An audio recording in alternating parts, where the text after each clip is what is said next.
قربانی کی فضیلت اور اسی طرح جو ہے پورا واقعہ ہمیں سیرت ابراہیم علیہ السلام کی شکل میں دیکھا تھا، اور بہت ہی مختصر سے وقت میں اور مختصر سے انداز میں میں نے ابراہیم علیہ السلام کی مکمل سیرت آپ کے سامنے رکھنے کی بہرحال 1 گھنٹے میں کوشش کی تھی۔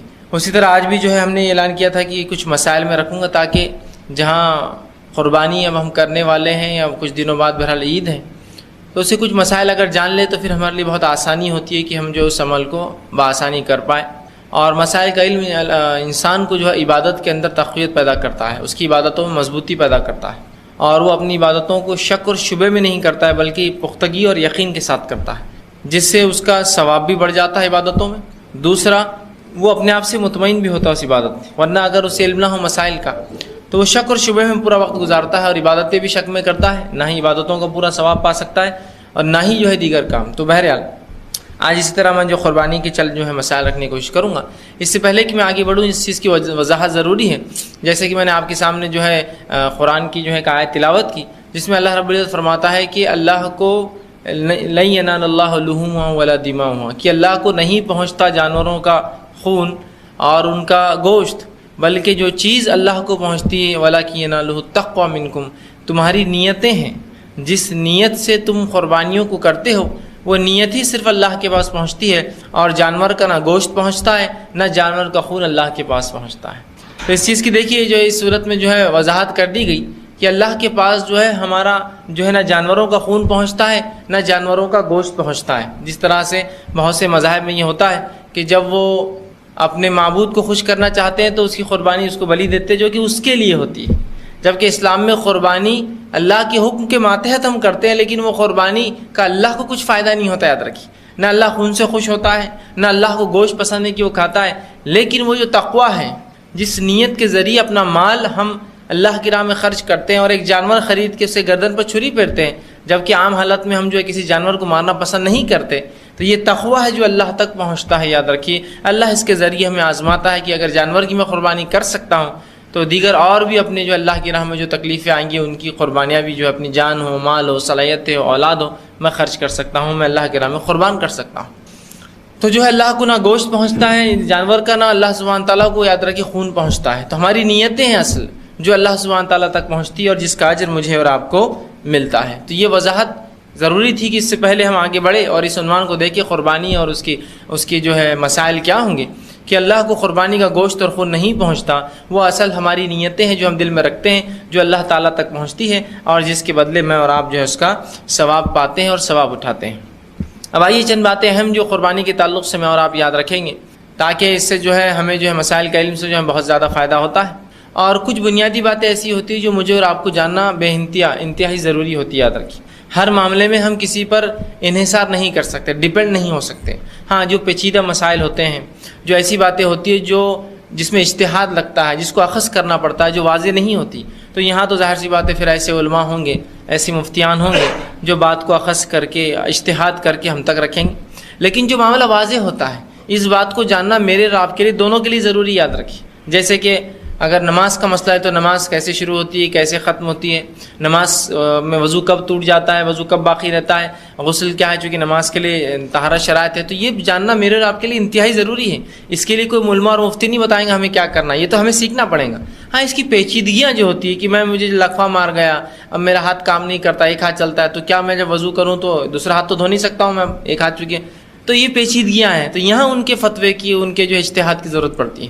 لیکن ہم نے اپنے آپ کو اتنا انحصار کر دیا کہ مکمل طور سے کسی کی آنکھ پر ڈیپینڈ ہو گئے ہم، اور ہر کام میں ہم چاہتے ہیں کہ وہ ہماری رہنمائی کرے۔ اس سے ہوتا کیا ہے، ظاہر سی بات ہے پہلی چیز تو کوئی بھی آپ کی اتنی لمبی رہنمائی نہیں کر سکتا ہے کہ ہر پل ہر سیکنڈ ہر گھڑی آپ کی رہنمائی کرے۔ دوسرا یہ ہوتا ہے کہ جب آپ کسی پر ڈیپینڈ ہو جاتے ہیں اور اللہ نہ کرے اگر اس کی نیت بدل جائے آپ کی ڈیپینڈنسی کو، آپ کا انحصار دیکھ کر، تو پھر وہ آپ کو جیسا چاہے ویسا جو گھما سکتا ہے اس معاملے میں۔ تو بہرحال کچھ چیزوں کا جاننا میرے اور آپ کے لیے انتہائی ضروری ہے، یہ انہی میں سے میں رکھ رہا ہوں، ورنہ آپ یہ نہ سمجھے اب قربانی کے مسائل اب یہ کیا ضرورت، یہ تو عالموں کا کام ہے۔ میں وہ باتیں رکھوں گا جو بالکل موٹی موٹی ہے، جہاں کوئی عالم چل کے آپ کو جانور دلا سکتا ہے کیا؟ نہیں، وہ آپ کو لینا ہے۔ تو ظاہر سی بات ہے اگر آپ کو پتہ ہی نہ ہو کیسا لینا ہے تو کیسا لیں گے آپ؟ تو میں بس وہ جو کھلی باتیں آپ کے سامنے آج رکھنے کی جو ہے کوشش کروں گا، ٹھیک۔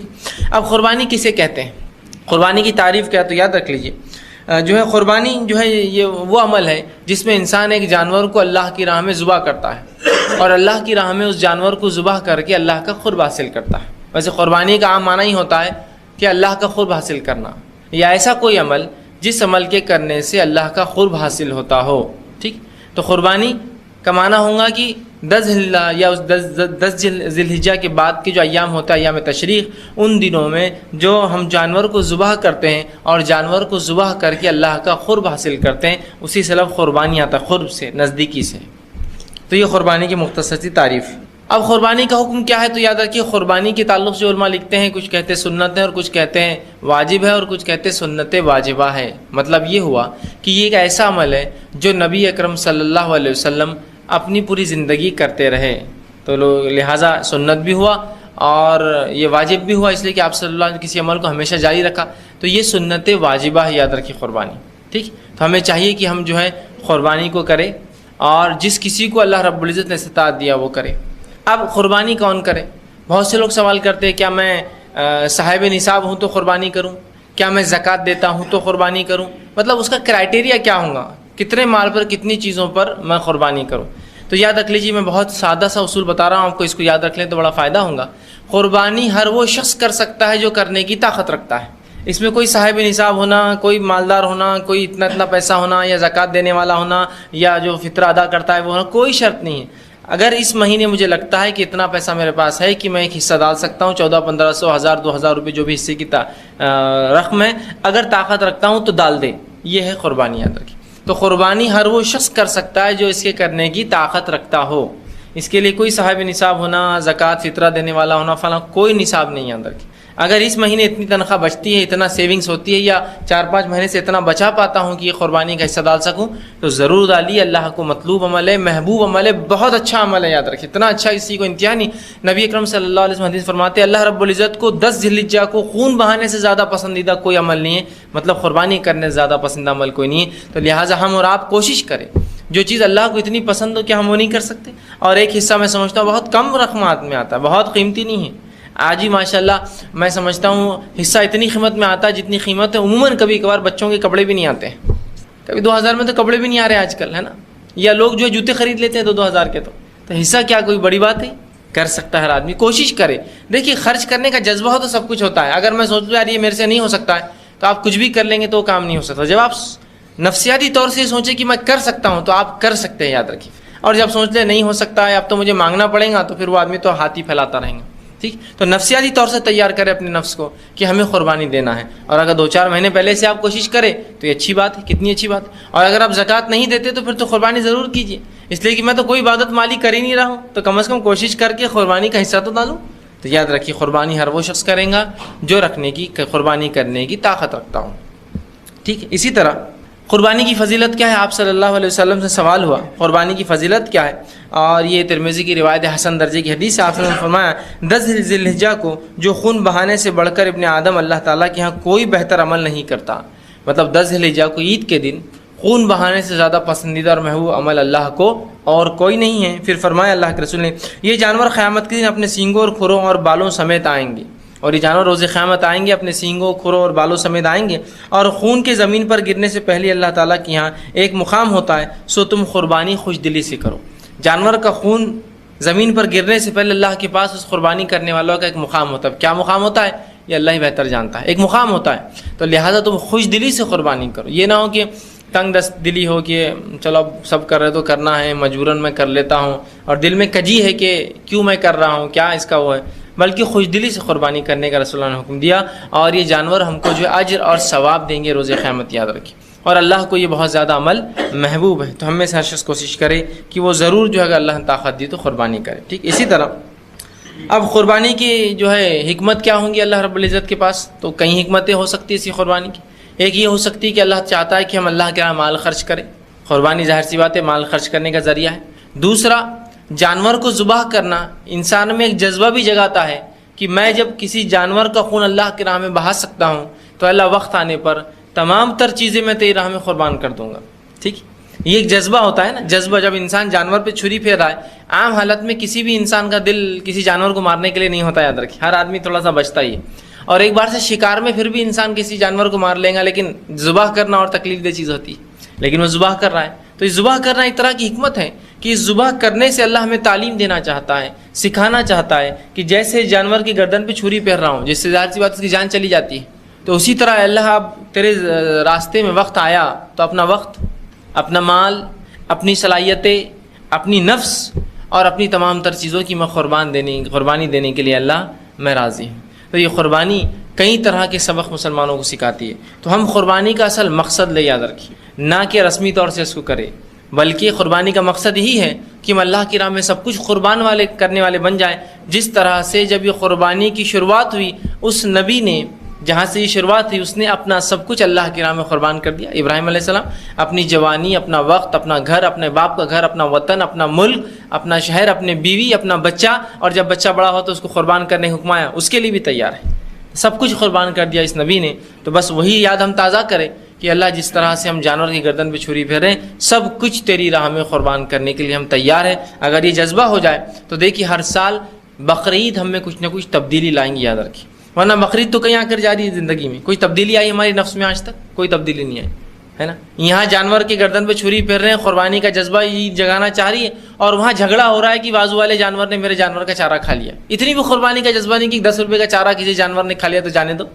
قربانی جو سکھا رہی ہے وہ مقصد کو ہم بھول جا رہے ہیں، تو مقصد کو جب بھول جا رہے ہیں تو خالی ایک رسم ہمارے پاس باقی رہ گئی، ایک رسم رہ گئی کہ بس جانور ذبح کرنا ہے۔ باقی جو اصل جذبہ ہونا چاہیے تھا کہ ہم اللہ کی راہ میں قربان ہونے والے بنے، سب کچھ اپنا قربان کرے۔ ایک مومن بھائی کے لیے تھوڑا سا قربانی کیا ہے، اس کا دھکا لگ گیا، اس کو جو ہے تھوڑا سا وہ ہو گیا، اس کے جانور نے کچھ کھا لیا، اس کے گھر سے مجھے تکلیف ہو گئی، اس کے بچوں نے دے دو یار، یہ چلتا ہے، اتنا میں جو ہے اللہ کے راہ میں برداشت کر لوں گا، اپنا پڑوسی ہے میرا۔ تو قربانی جو جذبہ سکھانا چاہتی ہے وہ قربان ہونے کا ہے، وہ ایک دوسرے کے لیے عاجزی انکساری اختیار کرنے کا ہے، اللہ کے راہ میں سب کچھ دینے کا ایک جذبہ پیدا کرتی ہے، یاد رکھیں۔ اگر وہ جذبہ ہم بھول گئے تو قربانی ایک رسم کے علاوہ کوئی فائدہ مجھے اور آپ کو نہیں دینے والی۔ جس طرح سے آج زندگی میں ہم نے 10 20 30 40 50 عید گزار لی اور آج تک ایک ذرہ برابر بھی اس عید نے ہم میں کوئی تبدیلی نہیں لائی، یا قربانی دینے کا اللہ کی راہ میں، یا اللہ کی راہ میں چلنے سے جو تکلیفیں آتی ہیں اس پہ اپنا کچھ قربان کرنے کا جذبہ ہم میں جاگا ہو۔ تو اس عید کو سمجھیے، صرف جانور کو ذبح کرنے کوئی فائدہ نہیں ہے۔ اللہ نے بھی اس کا اعلان کر دیا کہ اللہ کو خون اور جو ہے گوشت کچھ بھی نہیں جاتا جانور کا، اصل نیت جاتی ہے۔ اب اگر نیت بھی درست نہ ہو یا قربانی و مقصد ہی پورا نہ کر پائے تو پھر جانور پر چھری پھیرنا ہی بس ایک رسمی ہوگا، بس ایک جانور کو مارنا، اس کے علاوہ کیا۔ تو کوشش کریں ہم قربانی کریں، دل سے کریں، خوش دلی سے کریں، ٹھیک ہے۔ اسی طرح اب قربانی جو ہے کون کون سے جانور کی ہو سکتی ہے؟ تو دیکھیے قربانی جو ہے بکری یا بھیڑ اس کو کہتے ہیں، ٹھیک، ان کی قربانی ہو سکتی ہے۔ دوسرا جو ہے گائے بیل جس کو ہم کہتے ہیں، گائے، اس کی قربانی ہو سکتی ہے۔ اور تیسرا ہوتا ہے اونٹ، ٹھیک، اور اونٹنی، اور جس کا مذکر ہے اس کے مؤنث، جس کا مؤنث اس کا مذکر بھی اس میں شامل ہے۔ اگر بکرے کی ہو سکتی ہے تو بکری کی بھی ہوتی ہے، اونٹ کی ہوتی ہے تو اونٹنی کی بھی ہوتی ہے، اور بیل کی ہوتی ہے تو گائے کی بھی ہوتی ہے، یاد رکھیں، ٹھیک۔ تو یہ 3 چیزوں کی جو ہے قربانی ہم دے سکتے ہیں، مطلب 3 قسم کے جنس ہے یہ، چھوٹے جانوروں میں بھیڑ بکری، بڑے کے اندر گائے بیل، اور اس کے بعد اونٹ اونٹنی، یاد رکھیں۔ اتنے جانوروں کی ہم جو ہے قربانی دے سکتے ہیں، اور یہ جانوروں کو بہیمۃ الانعام کے نام سے قرآن نے پکارا، اس کو چوپائے کہا جاتا ہے، ٹھیک ٹھیک۔ تو آپ بکرا یا بکری، بھیڑ یا دمبا یا دمبی جس کو ہم کہیں گے، یا بھیڑ کہتے ہیں اس کو ہم عام زبان میں، اسی طرح جو ہے گائے بیل اور اونٹ اور اونٹنی کی قربانی ہم جو ہے دے سکتے ہیں، یاد رکھیے۔ تو ایسا دیکھا جائے تو کل 8 جانور ہوتے ہیں، بھیڑ، ٹھیک، بھیڑ کا مذکر مؤنث، بکری، بکری کا مذکر مؤنث، گائے، گائے کا مذکر مؤنث، اور بیل، معاف کرنا، اونٹ، اونٹ کا مذکر اور مؤنث۔ تو 8 قسم کے جانور ہوتے ہیں، ان کو کہتے ہیں بہیمۃ الانعام، عربی میں چوپائے۔ یہ وہ جانور ہے جن کا کھانا ہم پہ حلال ہے، اور ساتھ میں انہی کی قربانی ہو سکتی ہے، یاد رکھیں، ٹھیک۔ تو یہ 4 جانوروں کی قربانی ہو سکتی ہے۔ اب اس کے لیے کیا چیز ہے جو ہم دیکھیں جانور کو خریدنے سے پہلے کہ وہ ان شرائط پہ اترے کہ ہم اس کی قربانی کر سکتے ہو؟ تو پہلی چیز یاد رکھیے، آپ صلی اللہ علیہ وسلم فرمایا لا تذبحوا الا مسنّا، مت ذبح کرو مگر دانت والا۔ تو یہ پہلی شرط ہے، یاد رکھیے کہ اگر میں جاتا ہوں اور جانور خریدنا چاہتا ہوں تو وہ دانت والا ہو۔ اس کا کرائٹیریا ہے، دانت والا مطلب جانور پیدا ہی دانت کے ساتھ ہوتے ہیں، ٹھیک۔ جو لوگ جانتے ہیں گائے بیل کے تعلق سے ان کو نالج ہے جانوروں کا، ہر جانور پیدا ہی دانتوں کے ساتھ ہوتا ہے۔ تو اب رسول اللہ کیا فرما رہے، لا تذبحوا الا مسنّا، مت ذبح کرو مگر دانت والا۔ اس سے مراد یہ ہے کہ مت ذبح کرو مگر وہ جانور جو پیدائش کے بعد، پیدائش کے ساتھ تو دانت آتے ہیں، اس کے بعد جانور کے دانت گر کر پھر نئے دانت آتے ہیں۔ تو مت ذبح کرو مگر دانت والا سے مراد یہ کہ جو جانور اپنے دانت گرا کر پھر سے لاتا ہے، یاد رکھیے، ٹھیک۔ تو دانت گرا کر لانے سے مراد یہ کہ اس کے پہلے دانت، یاد رکھیے، سامنے کے دانت جانور گرا کر نئے لاتا ہے، تو اس سے آپ پتہ کر سکتے کہ یہ جانور کی عمر کیا ہے اور اسی سے جو ہے اس کے اعتبار سے آپ کو دانت والا جانور تلاش کرنا ہے، مطلب اس کے دودھ کے دانت جھڑ کر جب نئے دانت آتے ہیں۔ تو بھیڑ اور بکری جو ہے 1 سال سے جب زائد ہو جاتے ہیں تو اپنے دانت گرا کر نئے دانت لاتے ہیں۔ لیکن یاد رکھیے شریعت نے عمر کی قید نہیں لگائی، دانت والا ہونا شرط ہے، سال والا نہیں، دانت والا۔ اب چاہے وہ بکرا اگر 10 سال بھی دانت نہ گرائے تو کیا کرے، اس کی قربانی نہیں ہو سکتی، اس لیے کہ وہ دانت والا نہیں ہے، یاد رکھیے ٹھیک، کہ تو عمر کی قید نہیں، اصل دانت کی قید ہے۔ دوسرا، گائے اور بیل جو ہوتے ہیں یہ 2 سال سے زائد جب ہو جاتے ہیں، تیسرے سال میں داخل ہوتے ہیں، تب دانت گرا کر لاتے ہیں۔ لیکن اگر کوئی بیل 5 سال کا دانت نہ گرائے تو قربانی نہیں ہوگی، اس لیے کہ حدیث میں لا تذبحوا، مت ذبح کرو الا مسنہ، سوائے دانت والے کے، بالکل واضح ہے ٹھیک۔ اب اسی طرح جو ہے اگر اونٹ ہو تو اونٹ 4 سال سے زائد جب ہوتا ہے تب دانت گرا کے 5ویں سال میں داخل ہوتا ہے تو لاتا ہے، تو 5 سال کا ہو۔ لیکن پھر بھی کوئی کہے یہ اونٹ ہے میرا اور اس کا ڈیٹ آف برتھ جو ہے اتنی ہے اور اس کے حساب سے تو آج 5 سال کا ہو گیا، لیکن اس کے دانت نہیں گرے، تو کیا آپ لے سکتے ہیں اس کو؟ نہیں، اس لیے کہ دانت والا نہیں ہے۔ پھر چاہے گائے بیل ہو چاہے بھیڑ بکری ہو، دانت والا ضروری، ہاں سوائے بھیڑ کے بچے کے، یا اگر آپ کے پاس طاقت نہ ہو یا آپ کے پاس بکری یا بکرا ملتا ہی نہ ہو، مطلب جانور ہے ہی نہیں، تو رسول اللہ نے ایک صحابی سے فرمایا تھا اگر تجھے کچھ نہ ملے قربانی کو، وہ واقعہ یوں ہوا تھا کہ ایک صحابی رسول نے جب رسول اللہ صلی اللہ علیہ وسلم سے راستے میں عیدگاہ جاتے وقت ملے تو کہا اللہ کے رسول میں نے قربانی کر دی، تو کہا تم نے قربانی کر دی؟ تو کہا میں نے سوچا قربانی ذرا جلدی کر کے نماز کو چلوں۔ تو رسول اللہ نے کہا اس کی قربانی نہیں ہوتی جس نے نماز سے پہلے قربانی کی، وہ تو عام ذبح ہو گیا، قربانی تو نماز کے بعد ہی ہوتی ہے۔ تو کہا اللہ کے رسول اب کیا کروں، میں نے تو قربان کر دیا اور بس ایک ہی جانور تھا۔ کہا اور کیا ہے؟ تو کہا اب تو کوئی دانت والا جانور نہیں ہے۔ کہا کیا ہے تیرے پاس؟ تو کہا بس ایک جانور ہے جو بھیڑ ہے، جو کم میں 6 مہینے سے اوپر، سال کا تو نہیں ہے وہ بھی۔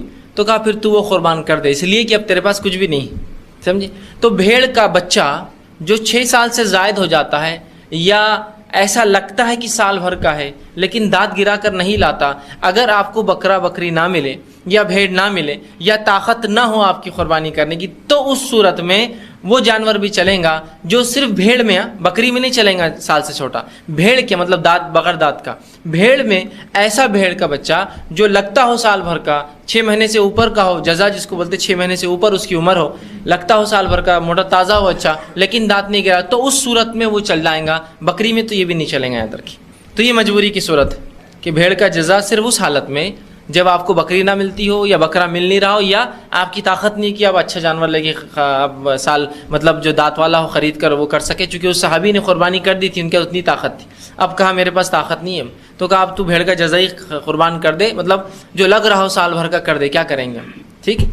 تو یہ ہوئی شرائط یاد رکھی۔ تو آپ اب جانور خریدنے جائیں گے تو سب سے پہلے اس کے دانت دیکھیں گے، اور جانور عموماً 2 دانت گرا کے ایک ساتھ لاتا ہے، 2 گرتے پھر 2 آتے، پھر 2 بازو کے، ایسا 2 بیچ کے گرے، پھر 2 بازو کے، 2 بازو کے، اس سے آپ بولیں گے 2 دانتی، 4 دانتی، 6 دانتی، 8 بولتے ہیں نا، اس سے عمر پتہ چلتی ہے اس کی، 2 سال، 4 سال، 6 سال، 8 سال، اس سے جانور کی عمر پتہ چلتی ہے کتنا کام کیا ہوا، کتنا ہے، کتنی زندگی دنیا میں گزارا، اور یہ بالکل عام معمول ہے۔ اور کہیں بھی آپ جائیے اس کو بولی دانت بتائیے، اب آپ بولیں گے دانت تو دانت ہے، اب کیسے معلوم گا؟ دیکھیے جو دودھ والے دانت ہوتے ہیں بہت چھوٹے چھوٹے ہوتے ہیں جانور کے، اور جو گرا کر لاتا ہے نا وہ اس سے 4 پٹ بڑے ہوتے ہیں، آپ دیکھتے پہچان لیں گے 2 دانت الگ کیوں ہیں اس کے، 4 دانت الگ کیوں ہیں، 8 دانت الگ کیوں ہیں، اس لیے کہ وہ دانت بہت بڑے ہوتے ہیں بنسبت دوسرے دانتوں کے جو پیدائشی ہوتے ہیں اس کے اندر۔ تو آپ بولیے دانت بتائیے، وہ فوراً بتا دیں گا ٹھیک۔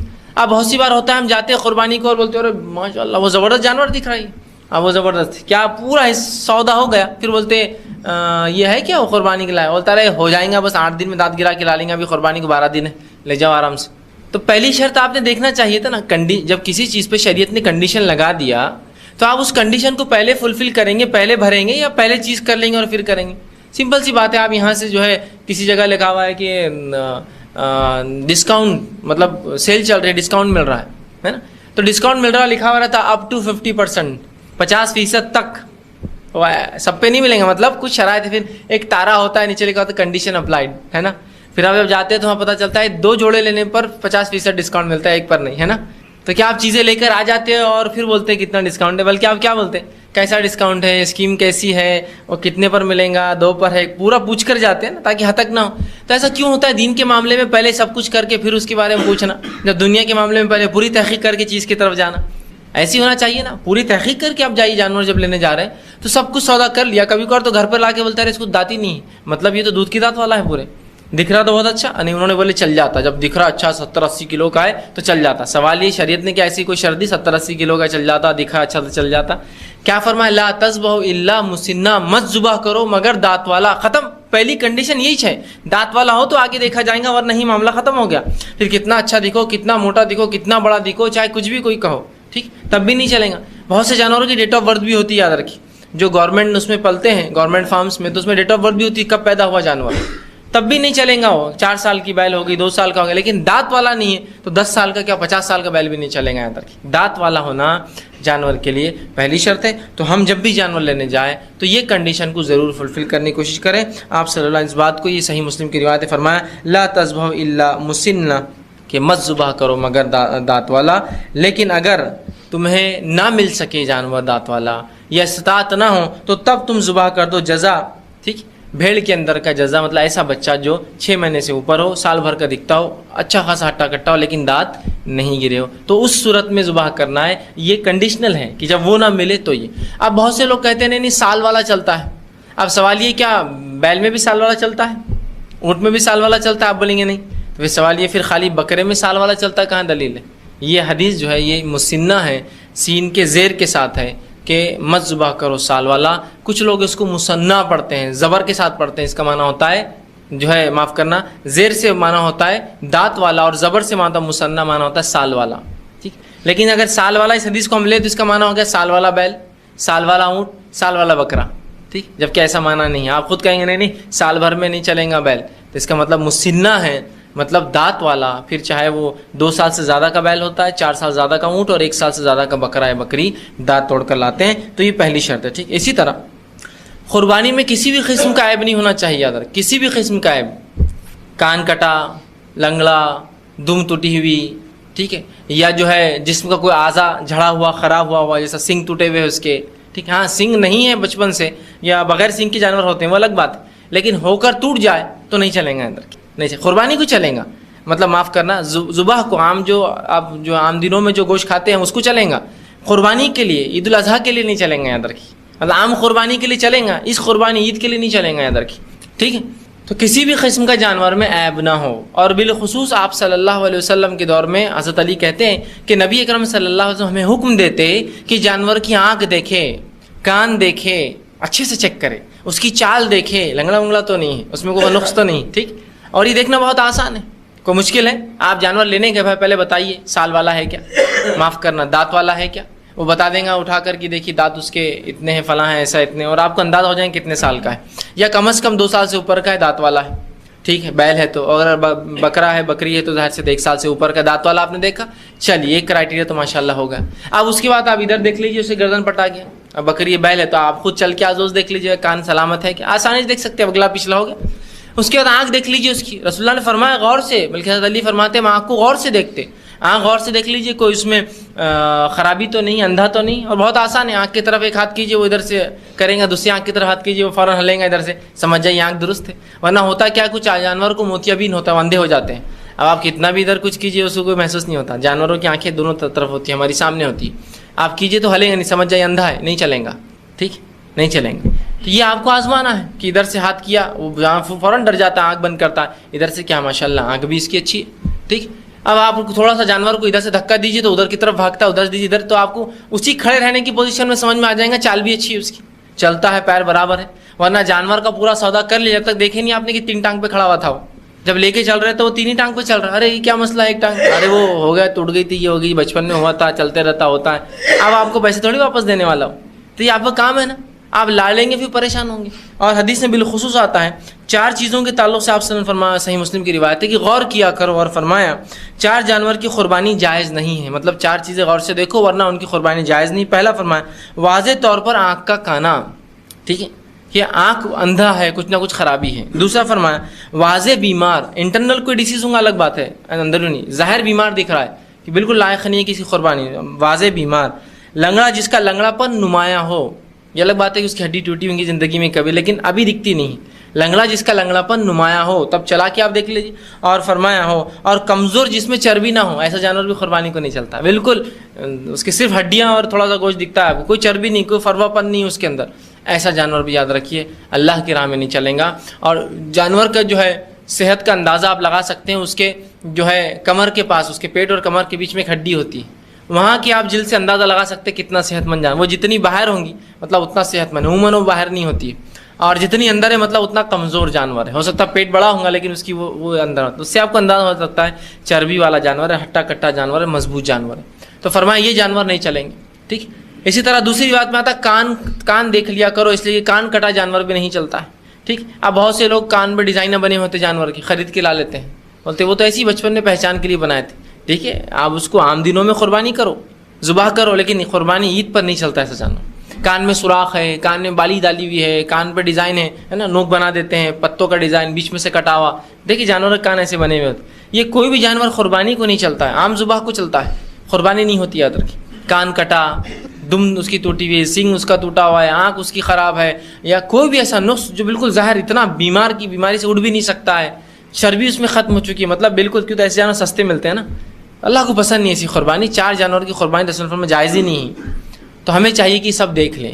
ہاں، کان کے اندر صرف ایک بات آپ یاد رکھیں کہ کچھ جانوروں کے کان میں ٹیگ ڈالے جاتے ہیں، ہمارے شہروں میں بہرحال اورنگ آباد میں یا اس کے اطراف میں یہ چیز نہیں ملتی ہے، لیکن آپ بمبئی جائیں گے یا ایسے شہروں میں جائیں گے جو میٹروز ہیں، تو میٹروز میں جانور گورنمنٹ کے جو ہے اجازت کے بغیر اندر داخل نہیں ہوتے، تو جب وہ اندر آتے ہیں تو ان کو ٹیگ ڈالتے ہیں کان کے اندر، پیلے کلر کے بلے، پلاسٹک کے یا کبھی لوہے کے بلے ہوتے ہیں، عام طور سے آج کل پلاسٹک کے ڈالتے ہیں کہ لوہا یہ سب مہنگا ہے، پلاسٹک کا بلا ہوتا ہے، تو وہ ٹیگ ہوتا ہے، اس کو مشین کے ذریعے جو ایک اسٹیپلر ہوتا ہے اس سے مار دیا جاتا ہے ان کے کان، جس سے ان کے کان میں ایک چھوٹا سوراخ ہو جاتا ہے، ٹھیک، تو وہ سوراخ چلے گا، اس لیے کہ وہ مجبوری ہے، اس کے بغیر جانور آتے ہی نہیں، یا جس فارم ہاؤس میں جانور پلتے ہیں تو ان فارم ہاؤس میں جانور کی شناخت کے لیے بھی ٹیگ لگائے جاتے ہیں، ان کے کانوں پر بلے، اس لیے کہ اور کوئی جسم کا ایسا اعضا نہیں جس پہ وہ ٹیگ لگایا جا سکے، تو ان کے کانوں پہ بچپن میں لگا دیے جاتے ہیں، جس کے ساتھ ہی وہ پلتے اور بڑھتے ہیں۔ اب جب بکنے مارکیٹ میں آتے ہیں تو کان میں ایک سوراخ ہوتا ہے، تو اگر وہ سوراخ اس ٹیگ کا ہے کہ تو اب ویسے جانور اورنگ آباد میں بھی بہرحال دھیرے دھیرے آ رہے ہیں، اور صرف ملکی نہیں، بیرون ملک سے بھی جانور آج کل آ رہے ہیں، دوسرے ممالک بھی اب جانور بنا کر بھیجتے ہیں قربانی کے لیے، دوسرے ممالک میں جہاں مسلمانوں کی تعداد کم ہے، قربانی نہیں ہوتی، وہ ہندوستان بھیجتے ہیں، تو تب ایسے جانور آتے ہیں فارم سے جن کے کانوں پر ٹیگ ہوتے ہیں، تو اگر کسی جانور کے کان پر ٹیگ ہے جس کی وجہ سے سوراخ ہے تو یہ تو جائز ہے، کوئی مسئلہ نہیں، اس لیے کہ یہ مجبوری ہے، لیکن اس کے علاوہ وہ بالی ڈالی ہوئی، چھلے ڈالے ہوئے ہے اور وہ نکال کر آپ کو دے رہا ہے تو مت لیجیے، اس لیے کہ ڈالنے کی نیت کسی نہ کسی بت یا معبود کو خوش کرنا ہی ہوگا، یاد رکھیے۔ جانوروں کے کانوں کو کترنا اور ان کے کانوں میں بلے ڈالنا یا اسی طرح جو ہے بالیاں ڈالنا، یہ کسی معبود کے نام پر چھوڑنے کے لیے لوگ کرتے ہیں، نظر کے لیے، جیسے آپ دیکھیے مندروں کے پاس یہ گائے بیل، ہر دیوی دیوتا کے نام کے الگ کا کان کٹا ہوا ہوتا ہے اس کا، کہ فلاں دیوی کا، وہ کان کے کٹائی سے پہچان لیتے کہ کون سے دیوی کا۔ کچھ بیلوں کے یا جانوروں کا کان آپ دیکھیے بالکل ایسے نوک بنی ہوتی، پورے کان پہ نوک ہوتی، ادھر سے ادھر تک، ادھر بچپن میں اس کا کان قینچی سے ایسا ایسا کاٹ دیا جاتا ہے، تو وہ سمجھ جائیں گے دیکھ کر کہ یہ شیو کے لیے چھوڑا ہوا ہے، کوئی 2 بیچ میں سے کٹا ہوا ہے تو سمجھ جائیں گے پاروتی کے لیے چھوڑا ہوا ہے، تو ہر جانور کی خصوصیت اس کے کان سے معلوم ہوتی کس نام پر چھوڑا ہوا ہے، تو ایسے جانور درست نہیں، اور رسول اللہ کے دور میں بھی معبودوں کے نام پر جب جانور چھوڑے جاتے ہیں تو علامت کے لیے کہ یہ جانور کسی معبود کے نام پر چھوڑا گیا ہے، اور کیا کریں گے، وہ کانوں میں ڈیزائن بناتے کاٹتے، تو وہ کان کٹا جانور نہیں چلیں گا۔ اسی طرح جو ہے بالی جس کو پہنائی جاتی ہے جانور کو، وہ بھی نہیں چلیں گے، اس لیے کہ یہ کسی معبود کے لیے کیا جاتا ہے، ہاں وہ اگر ٹیگ ہو تو الگ بات ہے۔ تو یہ تمام چیزیں ہم کو جانور لیتے وقت یاد رکھیے، دیکھنا پڑیں گا۔ اسی طرح سینگ ٹوٹا ہوا جانور یا اور کسی بھی قسم کا نقص یاد رکھیے، ایسا جانور اللہ کے راہ میں قربانی کے لیے آپ نہ لیں، ٹھیک۔ اسی طرح جو ہے آپ صلی اللہ علیہ وسلم نے جو ہے آخری جو قربانی کی اس کے اندر 2 جو ہے آپ نے بھیڑیں ذبح کی، جن کے تعلق سے آتا ہے کہ چت کبری بھیڑیں تھیں، مطلب ان میں سفید اور جو ہے کالا رنگ تھا، جس میں ان کی آنکھیں، پیٹ کا ایک حصہ اور پیروں کا نچلا حصہ جو ہے کالا تھا اور باقی وہ سفید تھی، ٹھیک۔ اور آپ صلی اللہ علیہ وسلم نے ایسے 2 مینڈے ذبح کیے جو کہ خسی کیے ہوئے تھے، تو اس سے ایک بات پتہ چل گئی کہ مینڈے کی قربانی بھی جو ہے آپ نے پسند کی، بلکہ آپ کرتے تھے، بہت سے علماء لکھتے ہیں کہ افضل بھی ہے۔ دوسرا خسی کیا ہوا جانور بھی چلتا ہے، یاد رکھیے خسی کیا ہوا، اس لیے کہ رسول اللہ صلی اللہ علیہ وسلم نے آخری جو آپ کی اپنی قربانی کی تو 2 خسی کیے ہوئے مینڈے قربان کی۔ اب بہت سے لوگ بولتے ہیں خسی کیا ہوا جانور چلتا ہی نہیں، آپ صلی اللہ علیہ وسلم نے جب کسی جانور کی قربانی کی ہے تو کیا وہ جانور نہیں چلتا؟ ایسا ہو سکتا ہے؟ نبی قربانی اور آپ کی آخری قربانی تھی، 2 چت کبرے بکرے خسی کیے ہوئے، خسی کے، اور خسی کیا ہوا جانور یاد رکھیے جانور بہت صحت مند ہوتا ہے عام جانوروں کے مقابلے میں، ٹھیک، اس سے اس کی صحت بڑھ جاتی ہے۔ جتنے بھی خسی کیے ہوئے جانور ہوتے ہیں صحت مند ہوتے ہیں، اگر خسی نہ کرے تو ان کی جو ہے صحت پہ بھی فرق پڑتا ہے، یاد رکھیے، ٹھیک ہے۔ اس لیے کہ جب خسی کرتے ہیں تو اس کی خواہشات کم ہو جاتی ہیں، اور اس کی وجہ سے اس کا جو جتنا بھی ڈیولپمنٹ ہوتا ہے اس کے جو ہے جسم کے اندر، وہ اس کے گوشت کے اعتبار سے، اس کے صحت کے اعتبار سے ہوتا ہے۔ جبکہ جو خسی کی ہوئی نہیں ہوتی ان کی خواہشات کچھ اور ہوتی ہے، جس کی وجہ سے ان کی صحت بھی مختلف ہوتی ہے. تو لوگ جانتے ہیں بہرحال جو جانور پالتے ہیں ان کو اس کا آئیڈیا ہے کیوں جانوروں کو خسی کرتے ہیں. ٹھیک ہے، اور وہ محنت بھی کرتے ہیں جو خسی کر، جن کی خسی نہیں ہوتی محنت بھی نہیں کر پاتے ہیں ادھر کی. ٹھیک، تو خسی کیے ہوئے جانور کی تو گویا خسی ہوا جانور بھی. بہت سے لوگ سوال کرتے چلیں گا، ہاں چلتا ہے بالکل یاد رکھیے. ٹھیک ہے، تو جو 2 چیت قبرے بکرے آپ نے جو خسی کیے ہوئے. اب اسی طرح کیسی قربانی ہم دے، ایک شخص کی طرف سے کتنا ہو، ایک گھر کی طرف سے کتنا حصہ ہو. جانور تو ہم نے پسند کیا لا لیا، تو یاد رکھ لیجئے ایک گھر کی طرف سے ایک جانور، ایک بکری، ایک حصہ کفایت کر جاتا ہے. حضرت ابو ایوب انصاری رضی اللہ عنہ کی حدیث ہے، آپ نے فرمایا ایک مرتبہ ایک تابعی آپ کے پاس آیا اور کہا کہ آپ اللہ کے رسول صلی اللہ علیہ وسلم کے زمانے میں کیسی قربانیاں کرتے تھے، کیا معاملہ ہوا کرتا تھا؟ ابو ایوب انصاری رضی اللہ عنہ نے فرمایا کہ ہم اللہ کے رسول صلی اللہ علیہ وسلم کے دور میں اپنی اور اپنے گھر والوں کی طرف سے ایک بکری ذبح کرتے تھے کہ کان رجل احدی رسول اللہ صلی اللہ علیہ وسلم کی ہر شخص ہم میں سے اللہ کے رسول صلی اللہ علیہ وسلم کے زمانے میں ایک بکری ذبح کرتا تھا اپنے طرف سے اور اپنے اہل بیت کی طرف سے، اپنے گھر والوں کی طرف سے. لیکن پھر آپ نے فرمایا آج اللہ نے تم کو مال و دولت دی ہے تو بڑے لگے تم جو ہے ہر آدمی الگ الگ قربانی کر رہا ہے. مطلب چونکہ تابعین کے دور تک اللہ نے مال و دولت کی خوب فراوانی کر دی مسلمانوں کو، تو ہر کوئی ایک ایک جانور کرتا تھا. تو کہا آج تم کو بہت اللہ نے مال دیا تو بڑا دکھاوا کرتے ہو، قربانی کرتے ہو ایک ایک. ہمارے اس زمانے میں رسول اللہ کہ ہم اپنے اور اپنے گھر والوں کی طرف سے ایک بکری ذبح کرتے، اور ہم سب جانتے ہیں ایک بکری میں ایک حصہ ہوتا ہے. تو ایک بکری میں ایک حصے سے مراد ایک خاندان. ہم اپنی طرف سے اور اپنے اہل کی طرف سے ایک بکری ذبح کرتے ہے نا.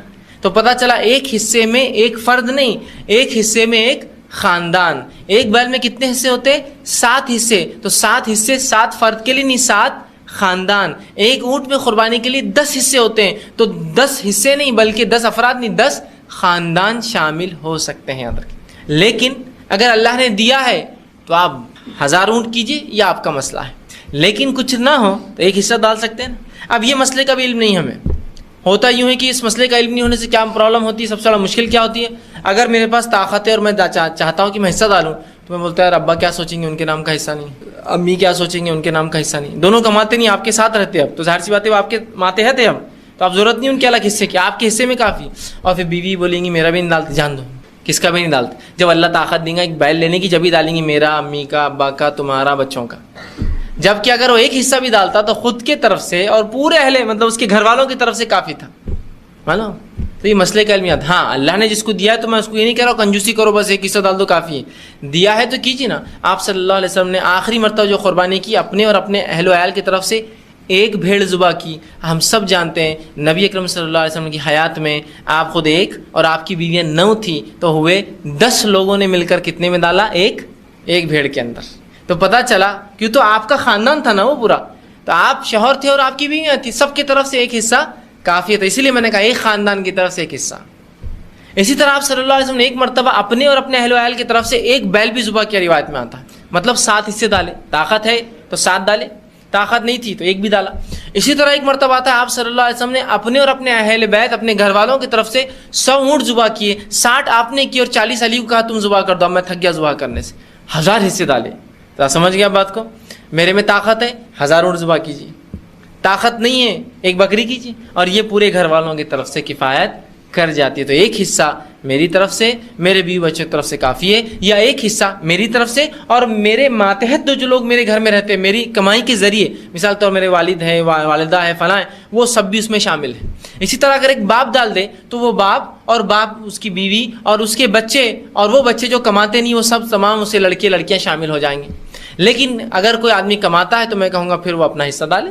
اللہ نے دیا ہے طاقت تو سب ڈالے، پھر طاقت نہیں ہے تو ایک بھی کافی ہو جاتا ہے. طاقت ہے تو ہر شخص ایک ڈالے، ہر شخص کو طاقت اللہ نے دیا تو ایک بیل ڈالے، اور طاقت دیا تو ایک اونٹ اپنے، اور طاقت دیا 10 بیل کاٹے اپنے طرف سے. لیکن کچھ نہ ہو تو ایک حصہ ضرور ڈالے. یہ بات اس لیے کہہ رہا ہوں کہ ایک حصے کا علم نہیں ہونے سے سمجھ، ایک حصہ بولے تو ایک آدمی، ایک حصہ بولے تو ایک خاندان. لیکن اس سے زائد دیا اللہ نے تو 10 ڈالیے، 50 ڈالیے، 1000 ڈالیے، شریعت اس سے آپ کو اور مجھے منع نہیں کرتی. دوسری بات پتہ چلی کہ ایک بکری میں ایک حصہ ہوتا ہے، ایک خاندان. ایک گائے یا بیل کے اندر 7 حصے ہوتے ہیں، یاد رکھیں مطلب 7 خاندان. اور اسی طرح جو ہے ایک اونٹ میں 10 حصے ہوتے ہیں، مطلب 10 خاندان. ایک سوال اور اہم، یہ لوگ پوچھتے ہیں کیا میت کی طرف سے قربانی چلیں گی؟ اور ہمارے جانوروں میں تو عموماً 6 حصے ہوتے ہیں نا. اونٹ رہا تو 9 حصے، بیل رہا تو 6 حصے، جبکہ حدیث میں بیل میں 7 اور اونٹ کے اندر 10. ہمارے پاس نہیں ہوتا ایسا، ہوتا ہے کیا نہیں؟ اس لیے کہ ایک حصہ پہلے سے فکس رہتا اللہ کے رسول کا، تو وہ تو چھوڑ ہی دو، آپ 6 باقی ہیں، ٹھیک ہے؟ تو یاد رکھیے میت کی طرف سے قربانی نہیں ہوتی، یاد رکھیے، سوائے اس کے کہ مرنے والا وصیت کر جائے کہ میری قربانی کرو، ٹھیک ہے؟ اب بتائیے کہ اللہ کے رسول صلی اللہ علیہ وسلم نے کبھی امت سے وصیت کی کہ میری قربانی کرو؟ بتائیے، ہے کسی کو ایسی کوئی روایت؟ ہاں آپ نے کی تھی، اے میرے امت کے لوگوں میرے نام سے حصہ ڈالا کرو، ٹھیک؟ دوسرا، آپ صلی اللہ علیہ وسلم نے تو امت کے وہ افراد جو قربانی نہیں کر سکیں گے ان کے نام سے قربانی کر دیا آپ نے آخری وقت جو 2 بکرے جو بھیڑ ذبح کی، تو آپ نے فرمایا ایک میری طرف سے میرے اہل کی طرف، دوسرا میری امت کے ان لوگوں کی طرف سے جو قیامت تک قربانی کرنے کی طاقت نہیں رکھیں گے۔ تو دیکھیے آپ سب کتنے شفیق تھے اس امت پر، آپ نے امت سے کبھی مانگا نہیں، امت کو دیا، ٹھیک؟ تو لہٰذا رسول اللہ صلی اللہ علیہ وسلم کا حصہ ڈالنے کی کوئی ضرورت نہیں ہے، اور اللہ کے رسول نے کبھی ہمیں وصیت نہیں کی۔ اگر کر جاتے تو مجھے بتائیے سب سے پہلے کون رسول اللہ کا حصہ ڈالتا؟ صحابہ، خلفاء راشدین میں سے کسی نے کبھی اللہ کے رسولوں کو حصہ رکھا کہ بتائیے جانور میں؟ روایت میں آیا کہ نہیں یہ جانور میں اونٹ میں سے 9 حصے، ایک اللہ کے رسول کا اس میں 6، بتائیے کوئی ایسی روایت آپ کو پتہ ہے کہ وہ ہم سے زیادہ محبت کرتے ہیں؟ ہاں نہیں، حضرت علی کی تو آتی ہے نا، ٹھیک؟ یاد رکھیے حضرت علی کے تعلق سے روایت تمام کی تمام ضعیف ہے، لیکن اگر کوئی مان بھی لے، ٹھیک ہے، نہیں حضرت علی تو کرتے تھے رسول اللہ کے تعلق سے، ضعیف ہی صحیح روایت۔ تو مجھے یہ بتائیے علی بن ابی طالب رضی اللہ عنہ کے علاوہ کسی صحابی نے کیوں نہیں کیا؟ اس لیے کہ حدیث میں الفاظ ہے جو ضعیف روایت ہے، اے علی میری قربانی تم کرتے رہنا۔ تو اسی لیے میں نے کہا میت کی طرف سے قربانی جائز ہے جو وصیت کر کے جائے، بغیر وصیت والا نہیں، وصیت والا۔ اب ابوبکر صدیق رضی اللہ عنہ رسول اللہ کے سسر ہے، کیا آپ نے کبھی قربانی کی؟ حضرت علی کر رہے ہیں، اگر وہ روایت کو لے بھی لیا جائے، صحیح مان بھی لیا جائے، تو سوال یہ کیا ابوبکر صدیق نے کیا؟ جبکہ آپ کے دوست ہے، بچپن کے ساتھی ہے، پوری زندگی ساتھ ایمان ساتھ لائے ہے نا، رسول اللہ پر وحی اتری، آپ گھر پہنچے بتایا، اور پھر اس کے بعد دوسرے آدمی یہی تھے، پورے وقت آپ کے ساتھ رہے، ہر جنگ آپ کے ساتھ کی، ہجرت آپ کے ساتھ کی، کیا کیا نہیں کیا آپ نے کبھی کیا؟ سسر بھی ہے۔ دوسرا عمر ابن خطاب، یہ بھی سسر ہے، کیا انہوں نے کبھی قربانی کی رسول اللہ کے نام کی؟ نہیں۔ عثمان ابن عفان 2 بار داماد بنے، کیا قربانی کی اپنے سسر کے نام سے؟ نہیں۔ تو ظاہر سی بات ہے یہ خاص عمل تھا جو علی بن ابی طالب رضی اللہ عنہ نے کیا، اور وہ بھی رسول اللہ کی وصیت تھی، اس لیے میں نے کہا جو میت وصیت کر جائے اس کا حصہ ڈال سکتے، جو وصیت نہ کرے اس کا ضرورت نہیں ہے، ورنہ اگر ہم ایسا کریں گے تو پھر زندوں کے حصے ختم ہو جائیں گے، میت کی کرنا پڑیں گے۔ آدم علیہ السلام ہے، نوح علیہ، آدم نہ ہوتے تو ہم کہاں ہوتے، وجود میں کہاں آتے، انسانیت ہی نہیں ہوتی، اور پھر دیگر انبیاء علیہ السلام، اور اس کے بعد پھر کیا کیا نہیں، صحابہ ہے، تابعین، اب ایک فہرست لگ جائیں گی نا پھر، اس لیے کہ بہت سے لوگ اپنے میت کی بھی کرتے، دادا پردادا، سوال یہ پھر اس کے اوپر آپ جائیں گے کتنوں کی کریں گے؟ اصل شریعت زندوں کے لیے، مردوں کے لیے نہیں، یاد رکھیں، شریعت زندوں کے لیے آئی ہے، مردوں کے لیے ہے کوئی احکام اس کے اندر کہ مرے بعد ایسے مرو، ایسے اٹھو، وہ تو گیا، ختم ہو گیا وہ معاملہ، اللہ کے ہاتھ میں کیسے مرے گا، کیسے اٹھائے، اصل وہ زندوں کے لیے شریعت ہے، تو لہٰذا ہمیں اپنے ثواب کے لیے کرنا ہے پہلے کام، تو لہٰذا میت کی طرف سے قربانی نہیں ہوتی سوائے اس میت کے جو وصیت کر جائے، ٹھیک؟ اور ایک گھر کی طرف سے ایک حصہ جو ہے ہمیں جو ہے کافی ہو جاتا ہے پورے گھر کے لیے، ٹھیک؟ قربانی عید کی نماز سے یاد رکھیے بات کرنا چاہیے، عید کی نماز سے پہلے قربانی نہیں ہوتی۔ آپ صلی اللہ علیہ وسلم نے دیکھا ایک صحابی رسول کو، وہ جا رہے تھے، صحیح بخاری کا واقعہ ہے، اور انہوں نے قربانی کر دی تھی، پھر آپ صلی اللہ علیہ وسلم نے جب سنا کہ کیا تم نے قربانی کر دی، تو کہا میں نے کر دی، تو آپ نے فرمایا من ذبح قبل الصلاۃ فانما یذبح لنفسہ، جس نے نماز سے پہلے ذبح کیا تو اس نے اپنے نفس کے لیے ذبح کیا، مطلب عام کھانے کے لیے کیا۔ پھر فرمایا ومن ذبح بعد الصلاۃ فقد تم نسکہ واصاب سنت المسلمین، اور جس نے نماز کے بعد قربانی کی وہ جو ہے صحیح اس نے عمل کیا، وہ مسلمانوں کی سنت کو پہنچا، اس نے قربانی کی اور یہ مسلمانوں کی سنت کو پہنچا۔ تو پتہ چلا ہمیں قربانی نماز کے بعد کرنا ہے، عید کی نماز سے پہلے قربانی نہیں ہوتی، جس نے کر دی اس کا کام ہے کہ وہ اپنی قربانی کو پھر دہرائے، اس لیے کہ اس رسول کو، اس صحابی کو اللہ کے رسول صلی اللہ علیہ وسلم نے دوبارہ جا کر پھر سے قربانی کرنے کا حکم دیا تھا، اور انہوں نے پھر اس بات کو دہرایا۔ اسی طرح جو ہے کتنے دن تک قربانی ہو سکتی ہے، تو اس کے تعلق سے آپ صلی اللہ علیہ وسلم کی واضح حدیث ہے، مسند احمد کی روایت، آپ نے فرمایا کل ایام تشریقی ذبح، تمام ایام تشریق ذبح کے دن ہے، ٹھیک؟ تو 10 تاریخ ہوتا ہے وہ یوم النحر ہے، یار یوم النحر خون بہانے کا دن 10 ذی الحجہ، تو یہ تو ہو گیا یوم النحر 10 تاریخ۔ ایام تشریق کتنے دن ہوتے ہیں؟ یہ یوم النحر کے بعد 3 دن ہوتے ہیں، تو 10 ذی الحجہ یوم النحر، 11 ذی الحجہ ایام تشریق پہلا دن، 12 ذی الحجہ ایام تشریق دوسرا دن، 13 ذی الحجہ ایام تشریق تیسرا دن، تینوں یہ سب کو ملا لیا دونوں کو تو ہوا یوم النحر 1، ایام تشریق 3، 4 دن قربانی کی جا سکتی ہے۔ اب بہت سے لوگ بولتے ہیں نہیں وہ 3 ہی دن قربانی ہے، عید کا دن اس لیے کہ ایام تشریق 3 ہیں، 10 ذی الحجہ، 11 ذی الحجہ، 12 ذی الحجہ، جبکہ 10 ذی الحجہ تو یوم النحر ہے، ایام تشریق ہی نہیں ہو، عید کا دن ہو۔ لیکن مان بھی لے تو میں یہ سوال کرتا ہوں، حاجی حج کے لیے جب آپ لوگ جاتے ہیں تو تب ایام تشریق کتنے دن مناتے ہیں وہاں؟ سب بولیں گے 11 ذی الحجہ پہلا، 12 ذی الحجہ دوسرا، 13 ذی الحجہ تیسرا۔ میرا یہ سوال ہے، ہندوستان میں ہے تو 10 11 12 ایام تشریق، اور جب حج کے لیے جائے تو پھر 11 12 13 ایام تشریق، ایسا کیسا 2 اصول ہو سکتے ہیں؟ حاجی حج ہو گیا تو برابر 11 ایام تشریق پہلا دن، 12 ذی الحجہ ایام تشریق دوسرا دن، 13 ذی الحجہ ایام تشریق تیسرا دن۔ سوال یہ پھر ہندوستان میں 10 11 12 کیسے ہوگا پھر صرف؟ تو یہ یاد رکھیے، یہ اپنی منمانی ہے لوگوں کی، شریعت ایسا کسی کی خواہشات پر نہیں چلتی۔ اللہ کے رسول نے واضح کر دیا ایام تشریق ذب، اور ایام تشریق کیا ہوتے ہیں؟ یہ ہوتے ہیں 11 12 اور 13۔ اور کوئی نہیں 10 11 12 ہے۔ میرا یہ سوال ہے، کیا 13 ذی الحجہ کو روزہ رکھا جا سکتا ہے؟ اگر یہ ایام تشریق نہیں ہے تو پھر روزے کا جواز ہونا چاہیے۔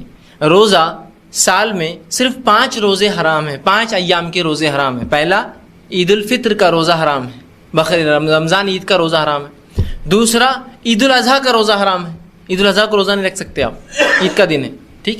ایام تشریق کا معنی ہوتا ہے کھانے پینے کے دن، اس میں روزہ جائز نہیں، اور وہ ہے 13 14 15۔ تو شریعت میں صرف 5 روزے حرام ہیں، ایک عید الفطر کا، دوسرا عید الاضحیٰ کا، اور 3 ایام تشریق 5 روزے۔ اگر کوئی کہیں ایام تشریق 10 11 12 ہے تو میرا سوال ہے پھر فتویٰ دے دے کہ 13 ذی الحجہ کو روزہ رکھا جا سکتا ہے، کبھی نہیں دیں گا وہ، اس لیے کہ یہ بھی ایام تشریق ہے۔ حاجی جب حج کو جاتا ہے تو چاہے کوئی بھی مسلک کا ایام تشریق 11 12 13 کو ہی مناتا ہے، تو لہٰذا یہاں بھی